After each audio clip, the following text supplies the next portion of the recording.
Hi, and welcome to Science. You are listening to our winter special, where we are taking a look at science communication. During December, we'll have special episodes on Sundays, where we talk to fellow science communicators about their medium and experience. In January, we'll go back to our schedule and we will take a look at the research behind science communication. This episode is hosted by Elisa Palme and Sophie Kühne. So sit back, relax, and enjoy this week's episode. In this part of our Christmas special, we are talking to Dr. Helena Hartmann. She is a neuroscientist, psychologist, and science communicator and works at the Binge Lab at the University Hospital in Essen. Besides her research, she is doing a project which is called Science and Fiction, where researchers can share fictional stories about their general scientific results. And you may have heard her already before in one of our episodes, where we talked about the influence of empathy, placebo, and pain, or the connection of those three topics. And we will also link that episode in the show notes. And we are really excited to have you back on our podcast. Yeah, thank you for having me. I'm happy to be back. Okay, as per usual, we're gonna start with a little intro game. So this time it's only gonna be 3 questions for the Christmas special. Just answer whatever comes to your mind spontaneously. I'll try. As a kid, I always wanted to be. God, I had trouble with this question last time. I can't actually remember what I wanted to be as a kid, but the soonest I can remember, I wanted to be someone who has to do with English as a language and English books because I liked reading a lot. That's nice. Currently, I'm most fascinated by. This can also be non-scientific if you're currently very into like politics or history or... Well, this is a very random thing, but I'm currently having a new floor installed in an apartment that I recently bought together with my husband. And it's very fascinating to me how wooden floors are installed because I'm watching the process and it's very, it's very, very interesting for somebody because it has nothing to do with what I do. What is the most fascinating part of it? That there are little wooden parts and they get knocked into each other because it's like a parquet, like a fish grade parquet. And then they get knocked and then it has to be sanded and oiled and there's so many steps. That sounds quite interesting. Is it also like kept down by nails or is it just kept down by... No, it's glue. Oh, interesting. Yeah. Okay. If I was an emoji, I would be... Well, it varies. At the moment, I would say the one with the star eyes because I use it a lot on social media at the moment. Nice. I don't think we've had that one before. Okay, so thank you so much for your answers. And before we jump into your project, can you maybe tell us which format of science do you consume the most outside of your own research? So besides maybe papers you read for research you are currently doing. It's very difficult to say because since I do so much science in my 8 hours a day, 40 hours a week, I actually, for example, I don't read nonfiction books so often, but I do engage with storytelling a lot and how science can be told in stories because that has to do with my project. So I would probably say blogs or stories, but more creative writing. Does that make sense? It's a bit of a weird answer. No, that's totally fine. No, it actually makes sense, and it kind of ties into the next question. Can you tell us a little bit about how you do storytelling with science communication, or how storytelling fits into your way of science communication? Yeah, well, I started out with science communication very early in my PhD in 2017, and I tried out a few different formats. And, some work better than others. I realized I probably won't do a science slam because I'm way too nervous to be on stage. But I did moderate one, which was really cool. I probably won't star in many YouTube videos because I'm a bit embarrassed with if I watch myself, on video. But I like the written word a lot and I read a lot myself and I've gotten really into creative writing and reading. And my favorite genre is like fantasy, dystopian fiction, like completely or only marginally has something to do with the real world. And so I think that is kind of what got me interested. And also what I noticed when I tried out these different science communication formats is that every format has one thing in common, which is people trying to tell a story, people trying to transmit a certain story of whatever that is to the listeners, to the viewers, to the readers. And I got really curious about that. Can you maybe tell us a bit more about the specific project or science and fiction, like what you're working on, so people who haven't heard of it also know what we're going to talk about for the next couple of minutes? Yeah, so the project is called Science and Fiction, emphasis on the and, because everybody knows what science fiction is. And my project definitely includes science fiction, but not only. But I was trying to do a wordplay here on having science in the project, but also fiction. So it is basically a project where me or others use fictional short stories to communicate science, which means either a scientific paper, so a publication that they have published or somebody else has published, or a scientific topic in general, some famous effect, for example. And each contribution consists of some housekeeping stuff like a title, some content warnings, because we don't want people to read stories that they might feel triggered by, some keywords to better find stories. But then the heart of the contribution is the story itself, so a short story. And this has been increased a little bit in terms of the scope. So I, for example, also have videos. I also allow poems or songs, any way of creativity. I also even have some comics on the project, which is really cool. So there's many different ways to tell a story, right? The short story is kind of the most classic one, but then there's many other forms. But for the majority, people write short stories. So we have the short story, and then after the story, which kind of introduces either the topic in a broad way or talks about a specific result in a scientific study, then comes the citation, so which topic, study, reference the story refers to. And then you have a little paragraph, one or two, about the connection between the story and the research.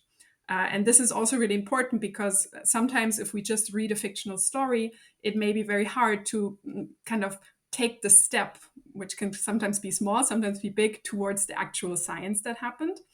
Because people can be very creative in those stories, right? They go all out most of the time.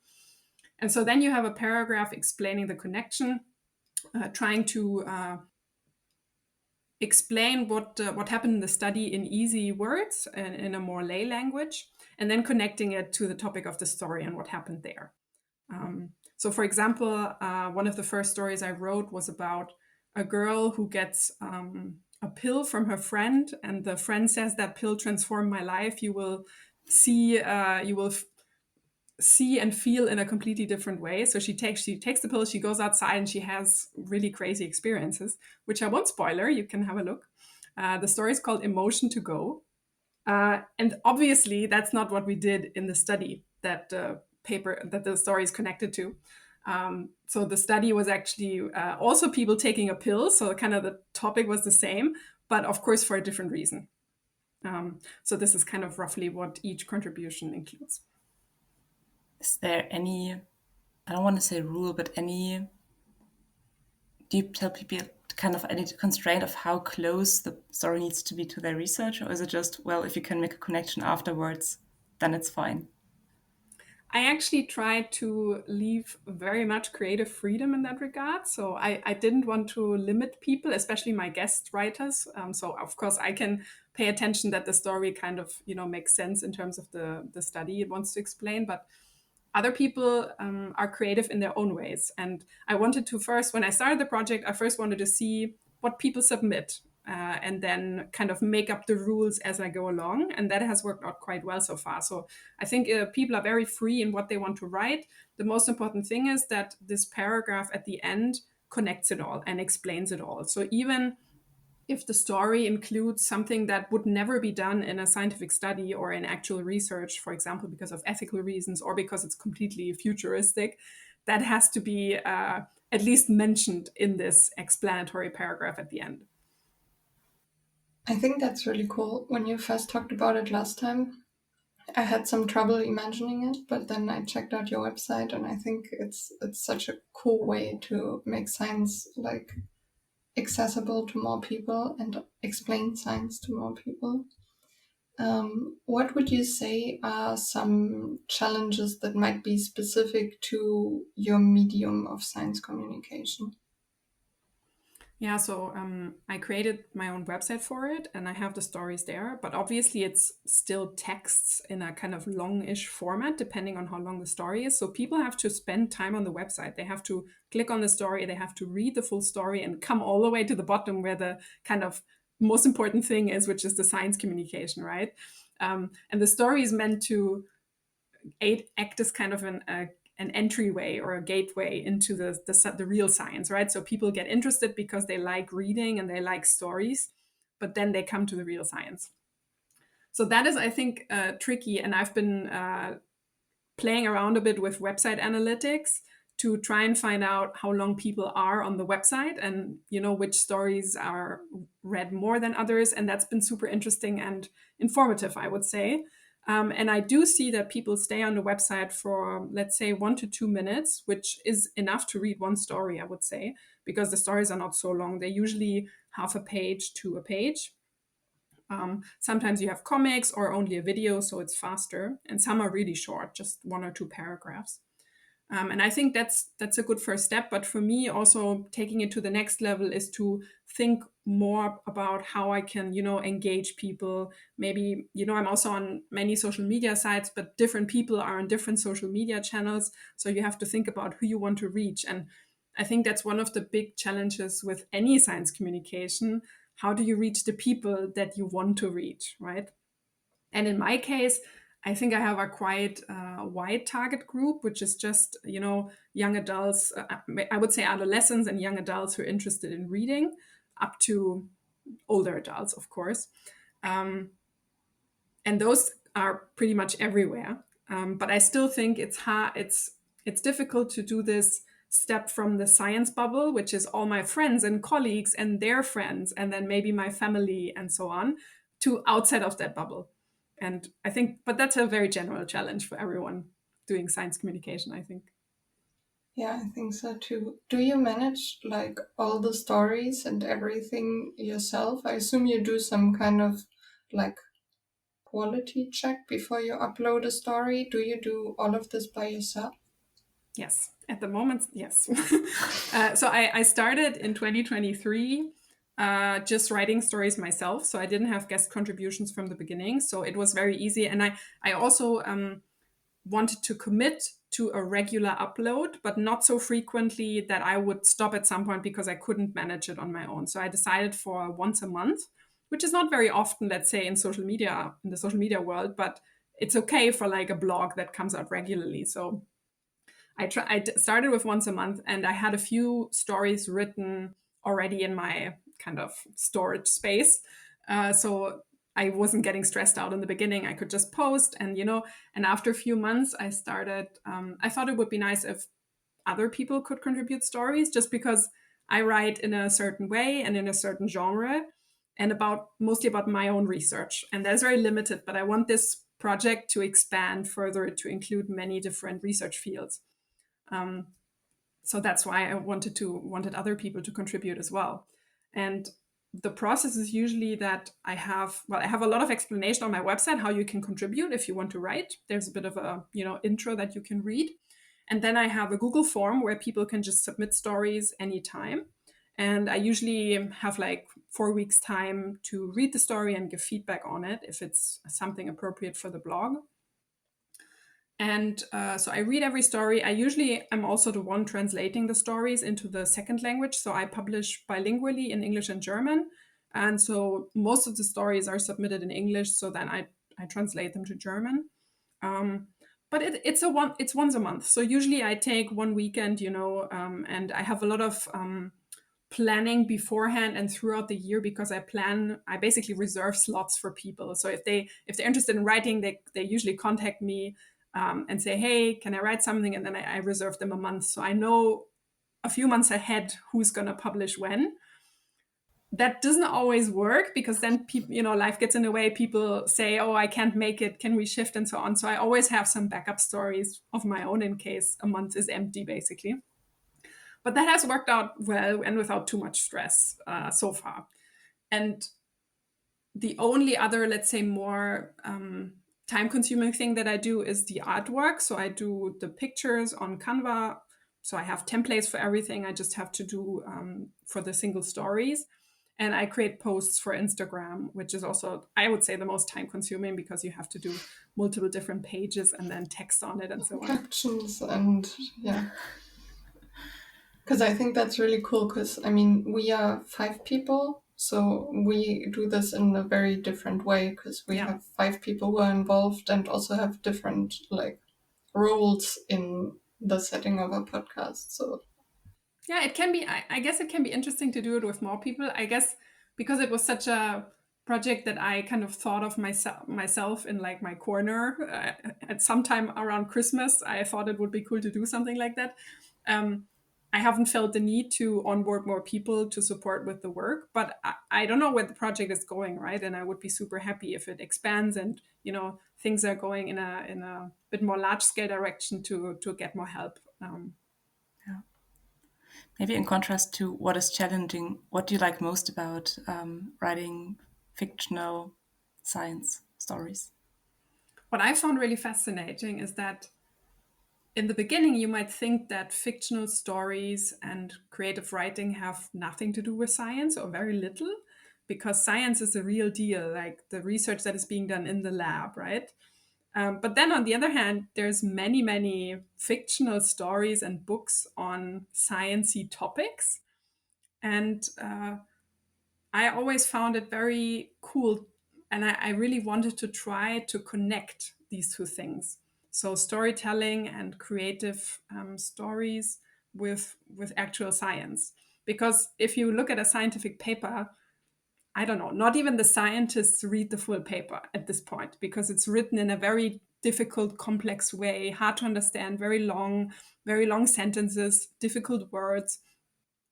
And so people who should read the science, because it may concern them, for example, if it's about patients, people with chronic pain, for example, there's a lot of new research coming out, but they don't really know about it if we don't tell them in a more, accessible way.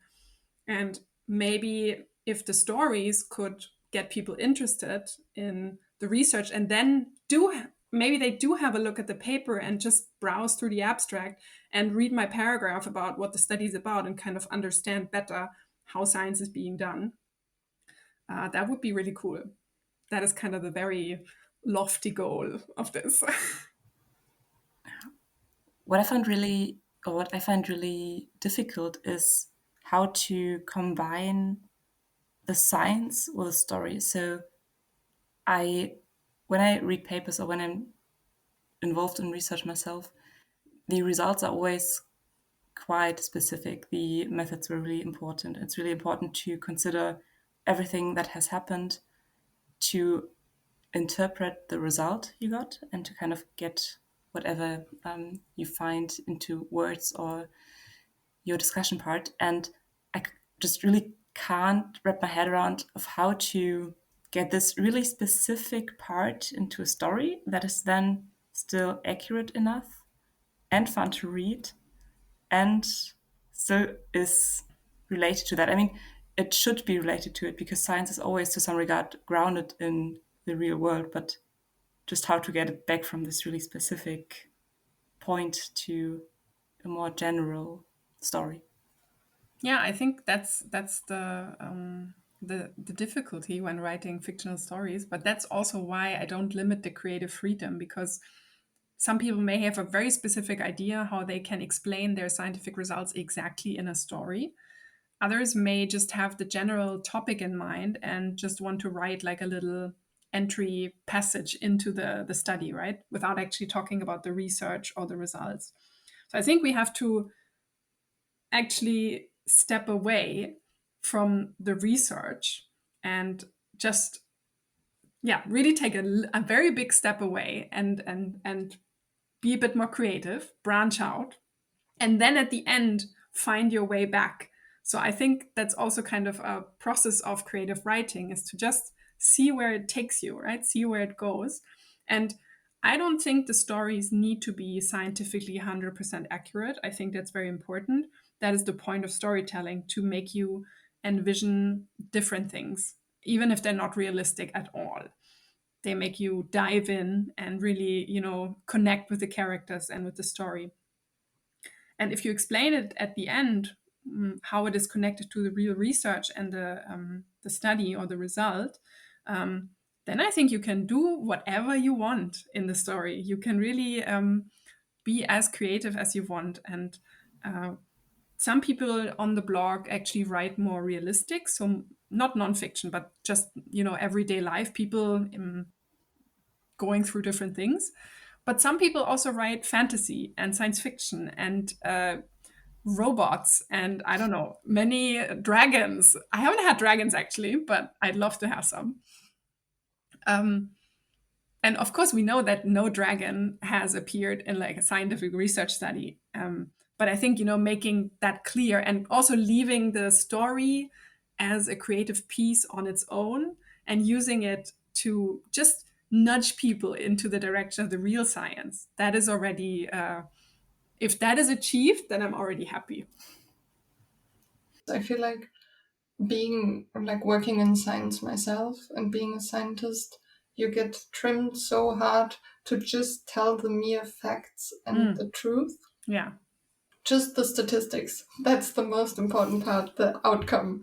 That sometimes I feel like it's hard to remove yourself a little bit and reframe, or like even for myself, like I read so many papers which are so focused on like looking at very specific things and being like, yeah, just telling the facts basically, or trying to tell the facts as far as we know. So I feel like that might be part of the difficulty, because I'm currently trying to imagine writing a story myself and I'm having a very hard time trying to do that.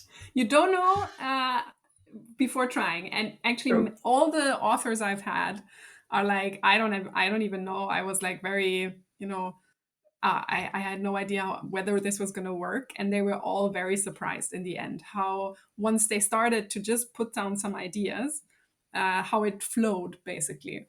Nice. Maybe I should try at some point. Is there any kind of experience or any place where I feel like that helped people most to just start writing a creative story from science? Yeah, it's a very good question. What I usually try to do in my workshops when I try to prompt people who have never written before is to give some prompts or some ideas. Like I said some of these, like write from the perspective of your pet, or what if the experiment fails completely? How would your experiment or your results look in an apocalyptic future? Like very random things to just get people's creativity flowing.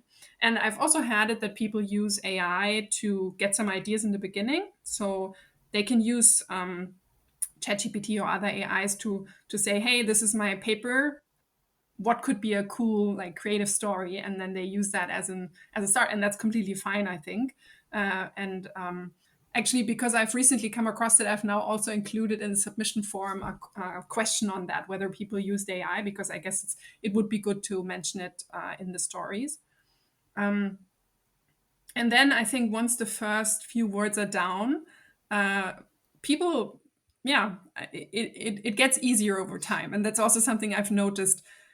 I started writing stories before the project just for story writing. So without connecting it to science, I just liked creative writing. And then I realized that I started writing the stories that kind of had to do with my research topic. Like I was talking a lot about pain and empathy and expectations and all of that stuff that we discussed in the previous episode together. And then, at some point I had this idea, what if I connected the two with each other? And I mean, what I usually try to tell people who want to participate in the project is, say, take a study or an effect or a topic that you want to write about, and then use that as a basis. But actually, in my my own experience. Sometimes it's the other way around. I have a lot of crazy dreams that I turn into stories, and then I have story ideas first. And then I sometimes have the story already, and then I rewrite it a little bit to match the paper that I want to explain, for example. So usually you would start with the research you want to explain and then write the story directly on it. But it also works the other way around. Makes sense. Yeah, I'm right now just thinking about how I would write about my last project from the view of my cat. Yeah, perfect. Yeah, I've recently, it's not on the blog yet, but I've written a bit of a story where a researcher or PhD student trades place with their animal that they're doing experiments on, and they basically see it. Then they can switch back and forth and kind of explore the other perspectives. So that would kind of be an example of like take the perspective of your research subject or participant. But also it could be like your supervisor's perspective or your friend's perspective, you telling them about it, or just a person experiencing the topic of your research in real life. For example, I do a lot with empathy and people empathizing with the pain of others. So some of my stories have situations where a person walks on the street and they see something happening, a person having an accident or something, and then what happens in their heads when they observe that, right? So that is kind of very loosely connected to my research. It's not about an exact result, but it's about the topic of feeling what other people feel. And that is already a great introduction. It doesn't have to be super specific related to like that study or that research. What is something interesting you've learned during science communication? It can be like related to the science communication, to the medium, to the writing, but it can also be related to like some content you've come across from somebody else or something recent. I was thinking about what you said before, that we're often so deep into the technical details that it's very hard to step back. And that is actually, I think, the hardest lesson I had to learn in science communication, to get away from all the methodological details. And nobody's interested if my task had 50 trials, 10 per condition, I don't know, something like that. Nobody cares. What they care about is what does it mean? What happened? Like briefly what happened, of course, you have to describe some methods, but what was the result and what does it mean now? So to take this big step back and look at the big picture. And this is a shout out to my PhD supervisor, Klaus Lamm, who's always encouraged me very much, even before I was doing science communication, to do exactly that. And I think even if people are not big science communicators, that is something we all have to learn, because at some point we're going to talk to journalists, we're going to look at a press release, we're going to come in contact with science communication in some form. So we have to have some, let's say, basic ability how to talk about our work. Yeah, I think that's very true. And I think it's also not, I mean, if we cannot explain the work to other people, generally speaking, I feel like it's also kind of difficult, because what do you do science for if nobody can even understand what's going on apart from like a handful of researchers around the world? Yeah, and even within science, like I've been very, I've always, and maybe I'll do that in one of my next, conference presentations, start not with the typical like introduction where you cite some papers, you say the research, why is it important, but you start with a story. And I bet you many more people will, tune in and maybe keep listening instead of checking on their phone and checking when the next coffee break is. I think storytelling has a place not only in science communication, but everywhere, because everybody is fascinated by stories that they can relate to their own lives. Yeah, I think that's very true. Do you have any other formats or science communicators or something you can recommend? Well, if I think about my own research topic, which is placebo and nocebo effects and expectations, we do a lot of science communication at our collaborative research center. It's called Treatment Expectation, and we have also a website, treatment-expectation.de. where we do lots of science communication for patients and healthcare professionals, because we want to make expectation effects more prominent. We want to inform people about what they are and improve well-being of everybody, the patients as well as the people they communicate with, the doctors and the nurses and the physiotherapists and so on. So that is very cool. We're very widely spread. We have a YouTube channel, we're on many social media accounts. So I think that's a nice place to have a look if you're interested in that topic. But apart from that, I really, really enjoy science communication by Mighty Nguyen Kim. She's a very famous science communicator, and I love watching her show. I think it's really cool. And she always tackles very interesting and broadly relevant topics to everyone. And my boss was even on her TV show a while ago, talking about placebo effects. That's really cool. We will link everything in the show notes. Perfect. For everybody who's now interested, can you tell us some more where to find you, how to contribute, and how to know more? Yeah, sure. So everybody who's interested but has no idea how to start, I would say just contact me. We can have a chat. We can talk about it. We can even brainstorm some story ideas for your specific research. Like, I'm also happy to support the process. If you already have something in mind, I would suggest to head over to my website, scienceandfiction.net, where you can read about how to contribute. There are some submission guidelines. And you can always check with me in between. You can send me story excerpts or even the story before you submit it if you're not sure. Or if you have a finished story, there's also a form for that. You can just submit it immediately, and then I'll get back to you, and we can communicate back and forth when it could be published, when there's a free slot, or you can even reserve a month a bit in advance, and then basically have a deadline for those people who that works better. So I think there's many ways to engage. And of course, I would love it if you just follow along and read some of the stories that have already been published. I think there's already nearly 34. The 34th will be published this month. So there's a lot of genres and topics to explore. Just to name a few, there's even one horror story, which is very real, if you're up for that. But I have a lot of science fiction. I also have a lot regarding family or young people, and emotions is a very big topic that comes in almost all of the stories. And there's also a lot of stuff about neurodiversity and psychiatric conditions. Very cool. Then thank you so much for talking to us again. As Helena mentioned and as Elisa mentioned, there's another episode with Helena where she talks about pain, empathy, and placebo. We will also link this below. And thank you so much. Thank you. And I'm looking forward to a lot of story submissions. This was Kaleidoscience. We hope that you enjoyed this episode, and we would love to have your feedback. You can rate our podcast and give us feedback on our Instagram account. Have a great week, and you'll hear from us again in 2 weeks. This episode was hosted by Sophie Kühne and Elisa Palme. Produced by Imogen Hüsing, Clara Kühne, Sophie Kühne, Sönke Lülf, and Elisa Palme. The music is from Jan-Luca Schröder, and the logo is from Annika Richter.